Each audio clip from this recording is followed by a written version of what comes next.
दीदी मुझे बेड पर पटक कर मेरे ऊपर चढ़ गईं और झटके से मेरी शर्ट खोलने लगी। ऐसा लग रहा था कि वो मुझसे भी ज़्यादा प्यासी हैं। उनकी गर्म सांसों की आवाज़ बाहर तक आ रही थी। उन्होंने गाढ़े लाल रंग की लिपस्टिक लगा रखी थी जो कि मैं पूरा खा गया था।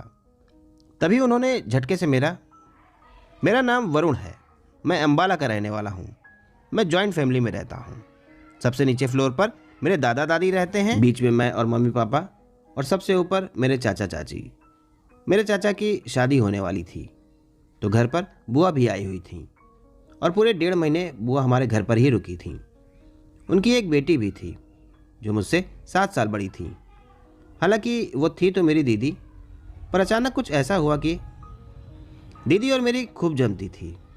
हम दोनों साथ में पढ़ाई करते थे, खेलते थे और घर के काम धाम में भी दोनों साथ ही करते थे। हम दोनों की धमा चौकड़ी से पूरा घर भरा रहता था। हम दोनों में इतनी बनती थी कि हम दोनों सोते भी एक साथ ही थे। एक दिन की बात है, घर पर कुछ कार्यक्रम था तो दिन भर घर में मेहमानों का आना जाना लगा ही था। दीदी मम्मी लोगों के साथ घर के अंदर का काम संभाल रही थीं और मैं बाहर के, जैसे दाल पिसाना, आटा लाना, दूध दही लाना वगैरह वगैरह। दिन भर की कड़ी मेहनत के बाद रात को खाना खाकर मैं थककर सबसे ऊपर अपने कमरे में सोने चला गया। सबसे ऊपर एक स्पेशल कमरा था जिसमें सिर्फ मैं और दीदी ही रहते थे और जी भर के उधम मचाते थे। हमारा कमरा इसलिए अलग था ताकि हम लोग जितना भी खेले कूदें नीचे आवाज़ ना आए। देर रात में दीदी भी काम धाम निपटा के कमरे में सोने चली आईं। दरवाज़ा खोली तो देखा कि मैं गहरी नींद में सो रहा हूँ, तो वो भी लाइट बंद करके मेरे बगल में ही सो गई। अब मैं दीदी से थोड़ा पहले सोया था तो सुबह लगभग 4 बजे मुझे प्यास लगी और नींद खुल गई। मैंने उठकर पानी पिया और फिर से सोने के लिए लेटने लगा। तभी मेरी नज़र दीदी की ओर गई। उन्होंने नाइटी पहन रखी थी और पंखे की हवा से नाइटी पैर के ऊपर तक आ गई थी। उनकी गोरी गोरी जांघें देखकर मेरा तो दिमाग ही खराब हो गया। मेरा मन एकदम मचलने लगा। मेरी उम्र भी लगभग 21 साल की तो मैं बहक गया और उनकी टांगों को सहलाने लगा। मेरी छुअन से शायद दीदी भी आनंदित होने लगी। खैर, कुछ देर बाद मैं लेट गया और सो गया। फिर जब सुबह हुई तो पता चला कि पापा और मम्मी को कुछ काम से पंडित जी के यहाँ जाना था, तो वो दोनों सुबह ही चले गए। उनके जाने के बाद मैंने मौका देखकर दीदी से पूछा कि आपकी जांघें कितनी गोरी हैं, तो वो हंसने लगी और धत बदमाश कह के बोली, ऐसी बातें नहीं करते पागल। तभी पलट के उन्होंने मेरी ओर आश्चर्य भरी निगाहों से देखते हुए पूछा कि तुमने कहाँ देख ली। तो मैंने पिछली रात की बात उन्हें बताई तो वो बोली, तभी मैं सोचूं कि कुछ तो है जो मेरे पैर पर चल रहा है, पर मैं इतना थकी थी कि मुझ में उठने की हिम्मत ही नहीं थी। दीदी मेरे कान पकड़ते हुए बड़े ही नटखट अंदाज में फिर से बोली कि किसी से ऐसी बातें नहीं करते पगलू। पर मैं कहाँ मानने वाला था। वो हंसने लगी, बोली, तेरे को शर्म नहीं आती क्या? मैंने कहा, नहीं, काहे की शर्म। दीदी मुस्कुराती रहीं और कुछ देर बाद बोली कि पानी गर्म हो गया है, मैं नहाने जा रही हूँ। मैंने कहा, ठीक है, आपके बाद मैं नहा लूँगा। अब तो सब कुछ मानो बदल सा गया था। दीदी को देखने का मेरा नज़रिया भी पूरा बदल ही गया था। मैं दीदी को नहाते हुए झांकने लगा, पर बाथरूम के अंदर से पर्दा होने के कारण दिखाई नहीं दिया। फिर दीदी जब नहा के निकली तो भीगे हुए बालों में कमाल लग रही थी। उनके बालों से शैम्पू की भीनी भीनी खुशबू आ रही थी जो पूरे घर को महका रही थी। उनके भीगे बालों से गिरती हुई पानी की बूंदें उनके सलवार को भिगो रही थीं। आज उन्होंने कसा हुआ चूड़ीदार सूट पहन रखा था जिसमें उनके उभार साफ नजर आ रहे थे। अब मैं दीदी के अंग अंग को नोटिस करने लगा था। उनका हर एक अंग जैसे तराशा हुआ था। अब किसी काम में मेरा मन ही नहीं लग रहा था। मेरा मन यही कर रहा था कि अब मैं हर समय दीदी के आसपास ही रहूं और उन्हें देखता रहूं। खैर, पूरे दिन काम के बाद रात को मैं कमरे में सोने चला गया, पर मैं कसर मसर करता रहा। मुझे नींद ही नहीं आ रही थी तो मैं मोबाइल में अश्लील कहानी पढ़ने लगा। वो कहानी बहुत ही रोचक थी और इत्तेफाक की बात देखिए कि वो भाई बहन के ऊपर ही थी। कुछ देर बाद दीदी कमरे में सोने आ गईं। उन्होंने आज फिर नाइटी ही पहन रखी थी।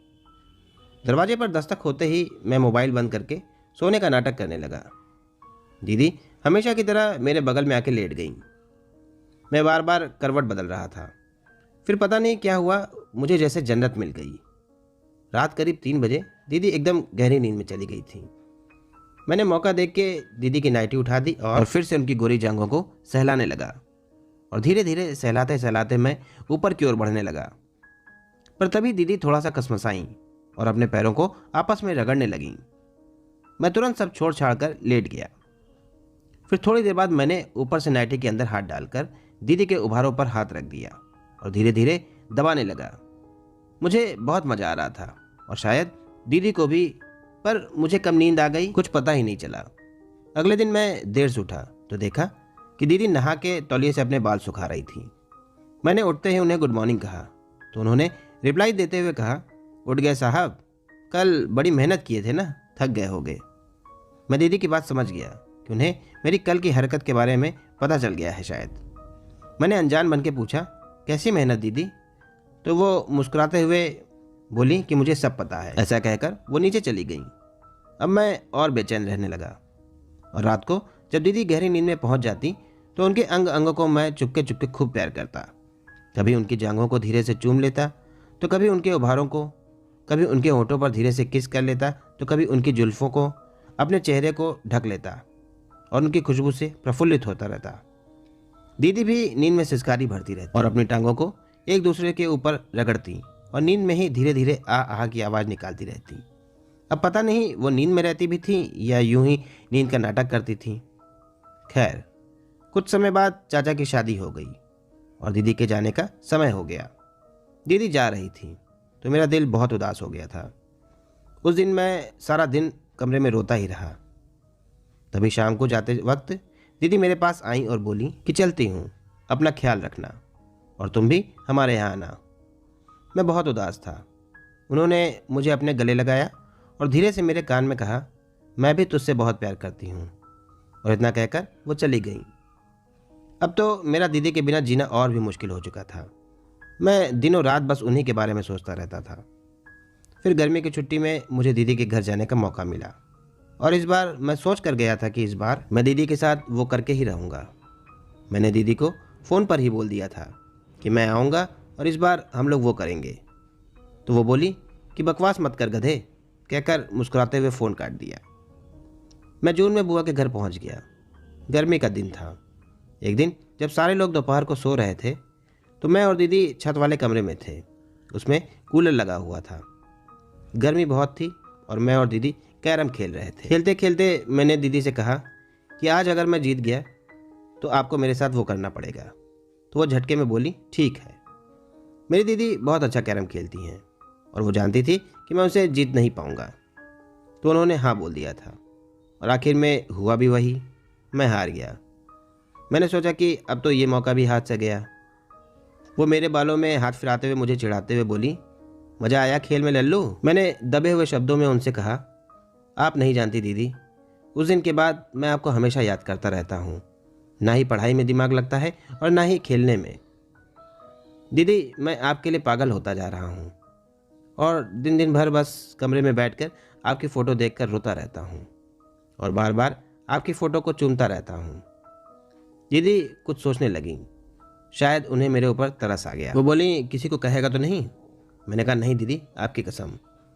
फिर दीदी ने उठकर दरवाज़ा बंद करके कुंडी लगा दी और सारे पर्दे डाल दिए और आकर मुझसे लिपट गई और मेरी शर्ट को झटके से खोलते हुए बोली कि मैं भी तुझे बहुत मिस कर रही थी, मेरा भी हाल बहुत बुरा है। वो मेरी शर्ट उतारकर मेरे चेहरे और सीने में जहाँ तहाँ चूमने लगी। ऐसा लग रहा था कि वो भी बहुत ज़्यादा प्यासी हैं। फिर उन्होंने अपने बालों को खोल दिया और मुझसे चिपक गईं।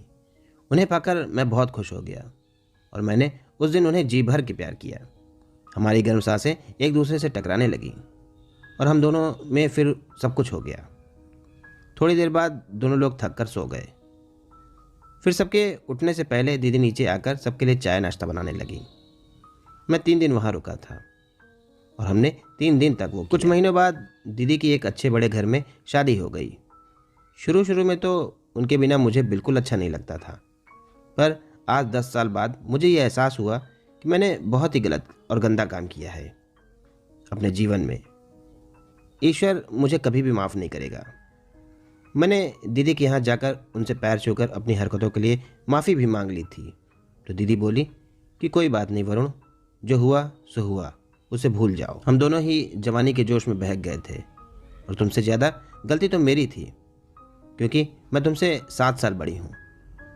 इसलिए कुछ सोचने की ज़रूरत नहीं है, सब कुछ बुरा सपना समझकर भूल जाओ। मेरी दीदी का दिल बहुत साफ है। उनके एक बेटा